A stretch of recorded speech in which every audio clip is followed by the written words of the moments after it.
Salut à tous, bienvenue aux actualités FinTech. On est le 18 février, je suis votre présentateur Nicolas Béliveau. Pascal Vandinadal. Et aujourd'hui, on va couvrir N26 qui quitte l'Angleterre, JP Morgan Chase aux États-Unis qui veut bloquer les FinTech d'accéder à ces données et une nouvelle stablecoin canadienne qui entre en jeu. Donc, on va commencer le tout en Angleterre. Donc, suite à Brexit, N26 veut quitter ses opérations anglaises. Tout à fait. N26, vous devez sûrement connaître, c'est l'une des plus grosses néobanques en Europe avec Revolut. Son compétiteur principal est Revolut. Cette néobanque a une évaluation financière de 3,5 milliards de dollars et est présente dans 17 pays dans le monde et a plus de 5 millions de clients.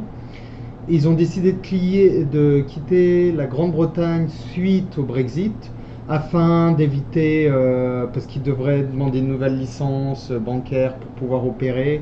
Il y avait pas mal de complications et surtout, le marché anglais est très compétitif. C'est l'un des très gros marchés en fintech. Il y a de plus en plus d'acteurs dedans.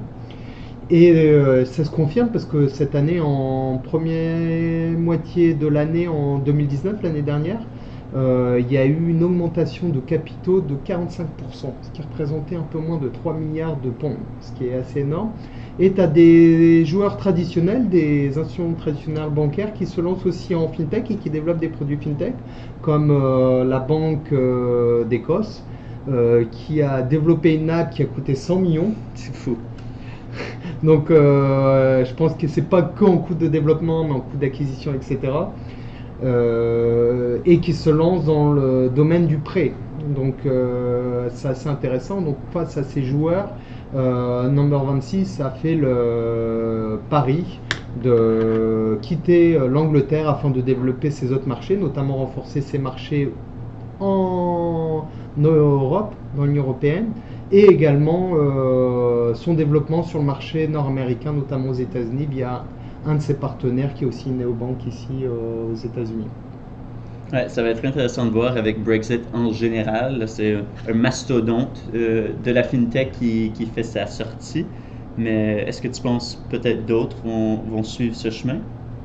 C'est sûr que ça va changer un peu la donne, je pense, au niveau FinTech, parce que avant les startups en FinTech étaient en Angleterre, c'était la place financière. Demain, est-ce que Londres va être la place financière européenne? Je ne pense pas. Ça va être Francfort, Paris, Amsterdam. Donc il va y avoir un changement et moi je l'ai vu également quand je suis allé au Paris FinTech Forum, c'est qu'il y a de plus en plus de sièges d'entreprises qui ont délocalisé une partie de leur activité dans l'espace économique européen, que ce soit en Angleterre, à Francfort, à Paris. Et les pays européens essayent d'attirer tous ces banques, ces investisseurs. Donc je pense que la FinTech sera toujours très présente et très forte en Angleterre. Par contre, je pense qu'on va avoir de plus en plus de développement de FinTech en Europe, dans l'Union européenne, parce que des FinTech d'Angleterre, de Grande-Bretagne, seront obligés d'avoir un bureau quelque part en Europe. C'est clair. Donc peut-être que la moitié de leur effectif sera en Angleterre, l'autre moitié quelque part dans l'Union européenne. À voir.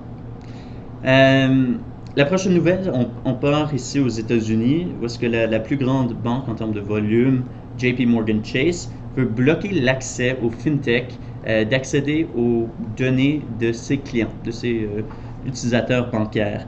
Dans le fond, ils ont donné un moratoire jusqu'au 30 juillet de cette année que les FinTech doivent accepter d'utiliser leur API propre à eux, ou sinon ils devront cesser complètement de prendre leur information. En ce moment, vu qu'il n'y a pas de réglementation alentour du Open Banking aux États-Unis, ou Finance pour tous en français, ils utilisent des techniques de screen scraping, où est-ce que les FinTech peuvent aller, grâce au consentement de l'usager, accéder aux données et simplement prendre cette information-là de l'écran sans nécessairement rentrer dans les bases de données de la banque.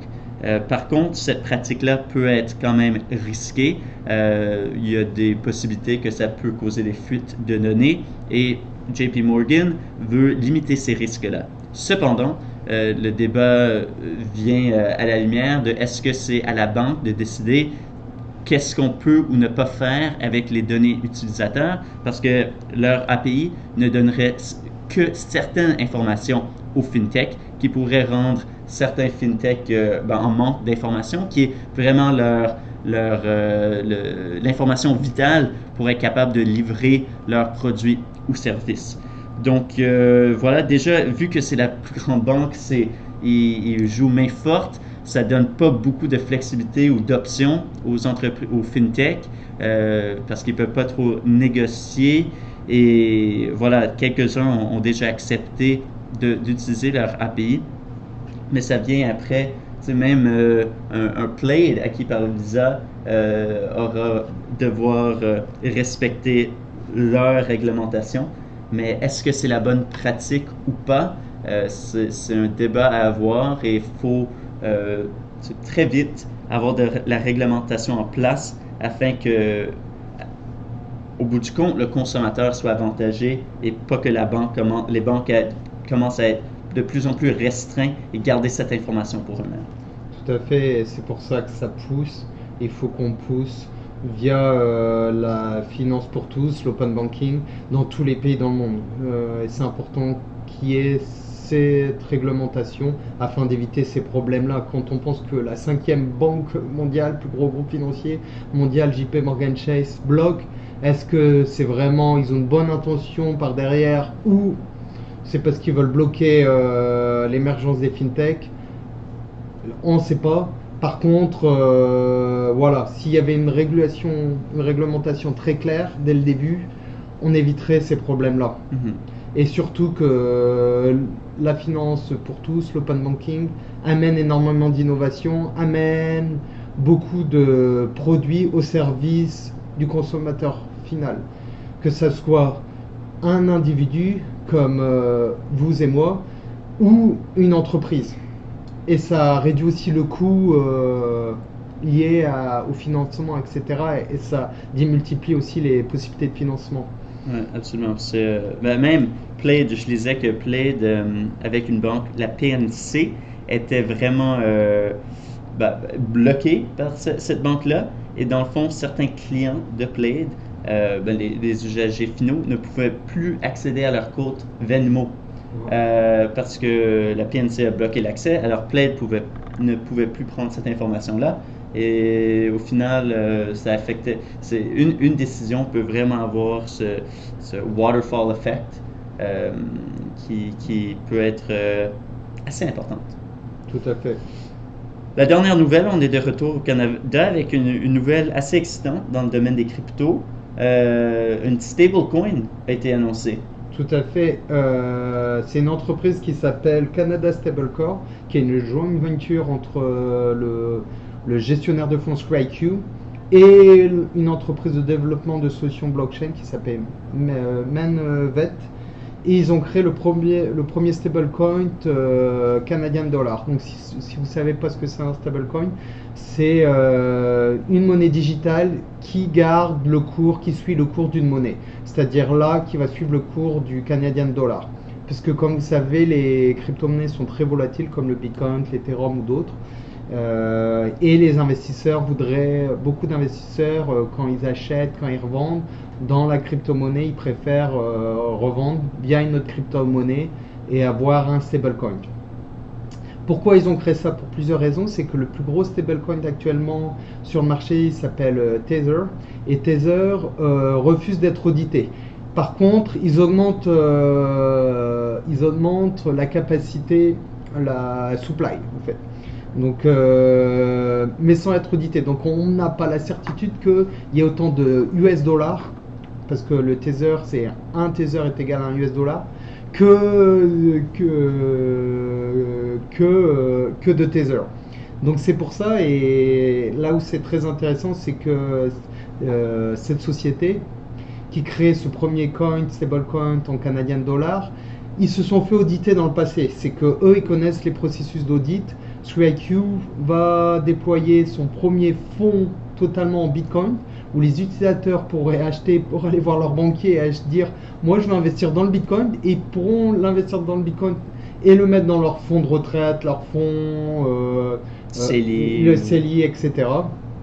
au Canada, pour les clients au Canada. Donc ça, c'est vraiment très intéressant. Et ils ont été audités par une grosse institution qui a beaucoup de crédibilité, qui est Raymond Chabot, via sa filiale Catalaxy, qui est spécialisée dans l'audit de crypto-monnaies. Non, c'est une bonne nouvelle pour la crypto et pour le Canada en général. Ça va permettre aussi simplifier les paiements digitaux, que ce soit au niveau des institutions étatiques, financières, mais également au niveau des individus, les paiements business de commerce à commerce, etc. Oui, absolument. Merci beaucoup, Pascal. Et merci à vous de nous être joints aujourd'hui pour ces actualités en FinTech.